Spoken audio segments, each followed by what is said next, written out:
दूर दूर जाके जॉब नहीं, वहां जाते वहां बोलता है कि कन्नड़ा बोलो, मराठी बोलो, ये सब का अलग टेंशन है।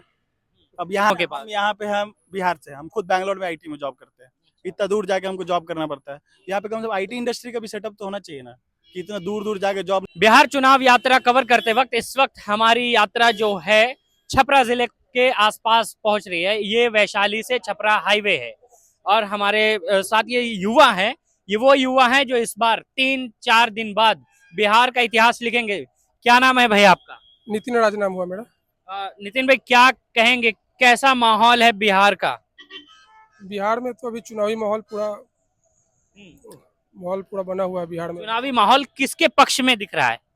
हर पार्टी अपने अपने पक्ष का मतलब दिखा रहे हैं। आरजेडी भी अपने मेहनत कर रहे हैं, ऊपर से बीजेपी भी है, सब अपने अपने पार्टी को समर्थन कर रहे हैं। आज सोनपुर में तेजस्वी यादव आए हुए थे, कल सम्राट चौधरी, राजीव प्रताप रूढ़ी का रोड शो हुआ था सोनपुर समेत। तो हर पार्टी अपना अपना मेहनत कर रहे हैं। हाँ, आपका क्या रुझान है? आपकी अपनी पसंद किस पार्टी की तरफ है? मेरा निजी पसंद देखिए तो यहाँ तो अगर बीजेपी और आरजेडी देखे तो दोनों से नाखुश है हम। ना खुश हैं? नाखुश है ना बीजेपी। तो दोनों के जो उम्मीदवार हैं, रामानुज प्रसाद और विनय विनय कुमार सिंह जी, ये दोनों बस चुनाव के समय ही दिखते हैं। 5 साल तक उसके बाद कोई इनका चेहरा भी नहीं दिखने को मिलता है। तो अभी हम लोग युवा हैं, जन स्वराज की तरफ सोच सकते हैं कि उनके तरफ जाया जा सकता अच्छा, है। ये एक नई पार्टी आ रही है, चूंकि सम्राट चौधरी का भी लगभग वही इशारा था, वही सपना था जो आज जनसुराज का है, लेकिन उतनी बढ़िया शुरुआत या उतनी सीटों पे उन्होंने चुनाव नहीं लड़ा। अब जनसुराज की तरफ जब लोग देखते हैं तो ये सोचते हैं कि भाई नई पार्टी है, कितनी आगे बढ़ लेगी। आपका ध्यान इस पे नहीं जाता? ये कितनी आगे तो कम से कम आप अपना तो काम कीजिएगा ना। हाँ। अगर जब तक उनको आप एक बार मौका नहीं दीजिएगा तब तक कैसे किसी को आप मतलब कि आंक सकते हैं। तो एक बार मौका तो देना ही पड़ेगा। जी, परिवर्तन संसार का नियम है, तो कुछ चेंज भी होना चाहिए अब। नहीं तो जो सत्ता में बैठे हो रहे तो उनको लगता है कि अब सब वो जनता को फॉर ग्रांटेड ले लेते हैं, तो उसमें भी थोड़ा चेंज होना चाहिए, ताकि उनको भी लगना चाहिए कि जनता भी अब सोचने लगा है। बस आपका किस पार्टी की तरफ? भी जन स्वराज की तरफ। जनसुराज। उनका बात, उनके मतलब उनका बात करने का तरीका, प्लस प्रशांत किशोर को पॉपुलैरिटी मिल रही है युवाओं की। क्लैरिटी, हाँ, उनका जो फैक्ट वगैरह सब जो रखते हैं सामने at the time of interview. ये एक नई चीज है कि जो एजुकेटेड पॉपुलेशन है वो जनसुराज की तरफ इसलिए भी देख रही है कि ये दो चेहरे जो आरजेडी और जेडीयू के थे पुराने हो चुके हैं और दोनों की लगभग जो काम करने का तरीका है दोनों का वही है। मतलब उनके बारे में सबको पता चल गया कि अब उतना दिन से यहाँ पे वो लोग राज कर रहे हैं, पर मतलब सत्य में है कुछ खास परिवर्तन दिख नहीं रहा, कुछ खास डेवलपमेंट नहीं दिख रहा है, तो इसलिए तेजस्वी यादव तो नया सपना लेके आ रहे हैं, नया सपना बिहार को दे रहे हैं कि हम करोड़ों नौकरी देंगे। पार्टी का इन्फ्लुएंस तो पुराना ही है ना उनका। पार्टी तो उनका पुराना है। उनमें बहुत सारे लोग भी ऐसे हैं जो पुराने ख्यालों वाले हैं अभी भी। तो अकेले, जैसे कहावत है ना, अकेला चना कोई भार नहीं फोड़ सकता, तो बस वही है। तो अकेला वो क्या कर देखते हैं, अगर उनको मौका मिले देखते, इस बार देख लेंगे उनका भी, अगर उनको मौका मिलता है तो। अच्छा, प्रशांत किशोर के लिए भी ये बात तो कही जा रही है कि बीजेपी को सब एक समय में बीजेपी के साथ थे, एक समय में नीतीश के साथ थे, आप दोनों के खिलाफ बोल रहे हैं, दोनों को बुरा भला बोल रहे हैं। तो ये भी चीजें देखने के कि जिसके साथ थे आप उसी के खिलाफ हो गए हैं।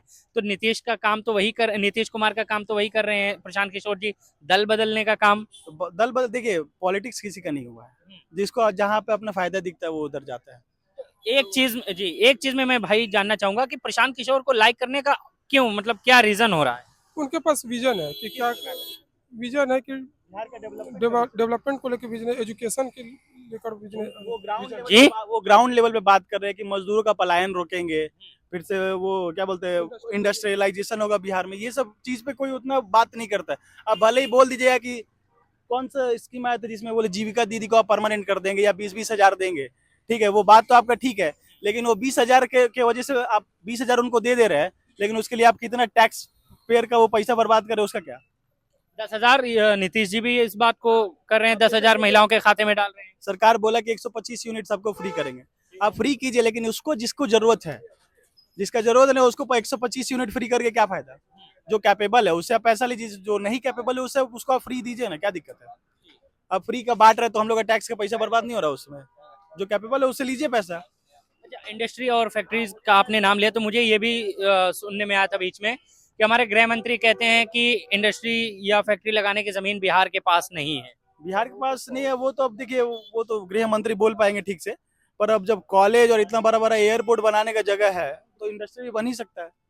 या फिर वो जगह जो एकदम खराब पड़ी है, ताल या फिर हाँ मतलब जैसे राजगीर की तरफ जगह जगह जो है उधर पथरीला इलाका वगैरह सब थोड़ा रहता है। थोड़ा पानी है, थोड़ा थोड़ा पानी है, अगर उन जगहों को ठीक से इस्तेमाल कर लिया जाए अब तो मतलब वही तो विजनरी सोच के साथ अगर कोई रहेगा तो जरूर करेगा। तो आपको लगता है कि वर्तमान सरकार के पास विजन नहीं है या उनके गठबंधनों के पास? हम यहाँ पे हम बिहार से हम खुद बैंगलोर में आईटी में जॉब करते हैं, इतना दूर जाके हमको जॉब करना पड़ता है। यहाँ पे कम से कम आईटी इंडस्ट्री का भी सेटअप तो होना चाहिए ना, कि इतना दूर दूर जाके जॉब नहीं कर, वहाँ जाते वहाँ बोलता है कि कन्नड़ा बोलो, मराठी बोलो, ये सब का अलग टेंशन है। अब यहाँ रहेंगे तो कम से कम हिंदी तो बोल पाएंगे खुल के, भोजपुरी तो बोल पाएंगे ठीक से। अब वहाँ हर एक लैंग्वेज, अब मान लीजिए 4 स्टेट में हम अपने जॉब लाइफ में घूमते 4 स्टेट का लैंग्वेज सीखते रहेंगे तो फिर प्रॉब्लम ही होगा। हम ये नहीं बोल रहे कि उन लोगों का लैंग्वेज सेकुलर कंट्री का मजा लीजिए। नहीं, हम वो नहीं बोल रहे सेकुलर कर, वो ठीक है, वो लोग अपनी जगह पे ठीक है, पर अब इसका मतलब ये तो नहीं कि आप उसको मारिएगा हिंदी वो बोलने वाले को।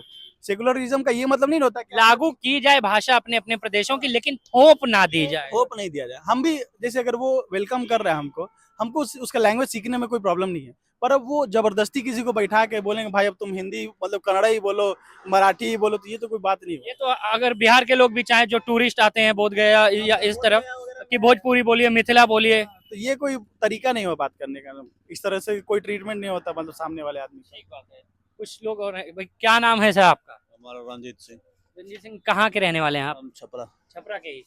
क्या चेहरा किसको देख पा रहे हैं आप मुख्यमंत्री पद के दावेदार, नीतीश जी को या फिर तेजस्वी यादव? हम तो नीतीश जी को देख रहे हैं। नीतीश जी को। हाँ जी, क्यों, क्या वजह है? ऐसा ही वजह अपना अपना अपना अपना नहीं, वजह। जैसे कुछ वजह होती है कि आप सरकार को पसंद कर रहे हैं, सरकार की कुछ पॉलिसीज को पसंद किया होगा आपने, कुछ विकास देखा होगा आपने। विकास देखे हैं तभी तो देखे हैं विकास नीतीश जी के, इसीलिए तो। क्या विकास आपने सरकार का देखा है? अरे हम अभी देख रहे हैं, वो जो देख रहे हैं वो अच्छे देख रहे हैं, इसीलिए बोले हैं। आपको ये मोकामा वाली घटना पता होगी सर? पता है, लेकिन हम लोग उसके बाद सब हम राजनीति में नहीं रहते हैं, हम लोग राजनीति में नहीं रहते हैं हम लोग। ठीक है सर।